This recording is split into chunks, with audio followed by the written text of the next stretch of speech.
This is part 2 of chapter 9. Hey Sasha, girl, what's up? I haven't seen you around here for a while, and child, you act like you can't call nobody, Angie practically whispered. I know, my mind wasn't right the day that I left, but I can get your number now if you don't mind. I don't. Let me put these bags away and I'll write it down for you real quick. Child, I got 101 things to tell you about these clowns. She nodded toward Frederick's door. Hey, Sasha.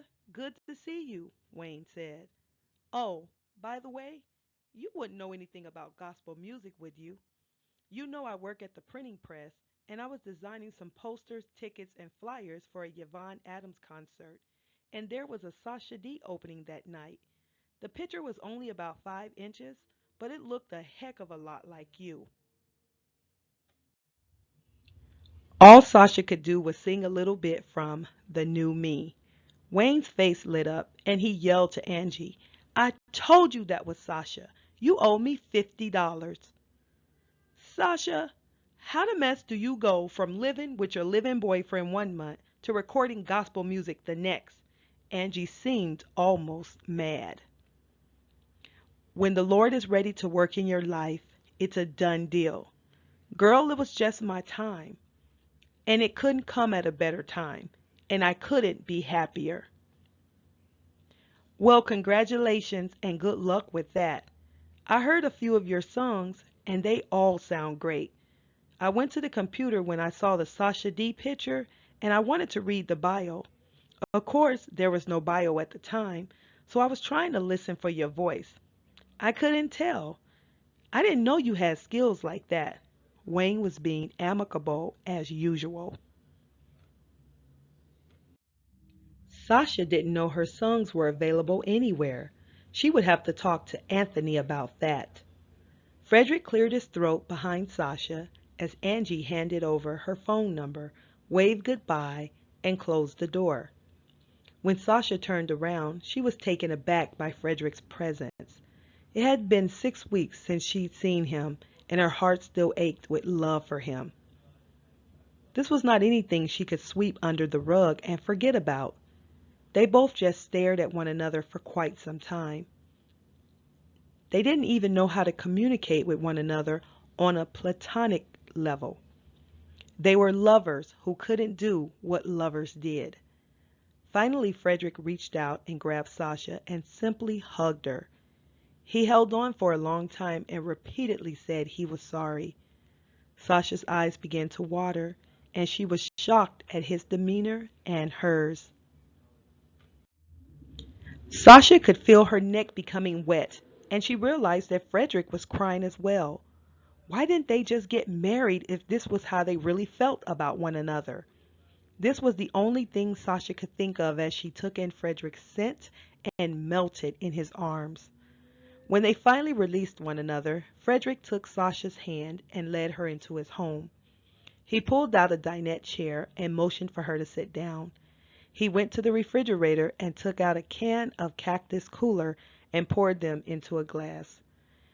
He knew that was Sasha's favorite beverage and seemed to be looking for a way to ease any pain that he'd caused her. Sasha, I can't really find words to say to you about this whole situation, but just know that I love you and I am sorry that I put you through all of this. I never wanted to hurt you, and I don't care for the way that we ended. I have missed you every day since you left, but I felt I deserved it by putting you in the middle of my mess. Let's skip down to paragraph 2. That's strange, because I feel like I'm the one who should be apologizing to you. I didn't give you a chance to explain yourself. I didn't even tell you that I was leaving. I'm so sorry about that. I would love to try all over with you. I will forgive you and forget any negative things that have happened between us in the past. I want you back in my life, and I need you in my life. Frederick, you don't know what you're saying. You have another woman in this house right now. If you can't have respect for her and I know you've been with her since I left, then I know you won't be able to respect me. I simply came back to collect a few things and say my final goodbye to you. Funny. You and Renee are here for the same reason. Only she seems to be taking a bit too long to collect her stuff that could easily be dumped in a shopping bag and put in the back seat of her car. She didn't bring that much. What do you mean? You're putting that lady out already? Come on, Frederick. It can't be that bad. Stop comparing everyone to me. You'll never find what you're looking for, Sasha joked. I guess I have a lot to tell you. For starters, Renee isn't my woman. She is only an envious demon that has caused nothing but drama in my life for the last 2 years. All of this came to an end a week and a half ago. I'm confused. What are you saying? I have always had paternity issues with Renee's daughter. About 4 months ago, I hired an attorney and gave Renee some simple things to do.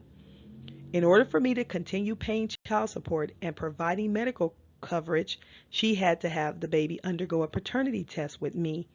She refused to do it. Once the deadline ran out, I sort of cut her out. It wasn't legal what I did, since my name is on the birth certificate, but it was worth the gamble. That is what brought her to my home that last day that you were here. You see, she told you a little bit and not the whole story. She has made me look bad in front of my employees, my family, and even you. Sasha felt terrible. She had misjudged Frederick and written him off and cast him into the same category as other deadbeat dads. Frederick was nothing like them. Sasha was realizing that he was an honest and good guy. Sasha was the bad guy in their relationship. She was the one running off on Friday and Saturday to be with Monty, while Frederick devoted his weekends toward his visitations with his sons. He never told Sasha to leave. In fact, he always reminded her that she could stay during the 2-day visit. The only change was that things would have to be G or PG rated. Sasha was the one who thought she was too cute to be up in Chuck E. Cheese's and at Castle Park.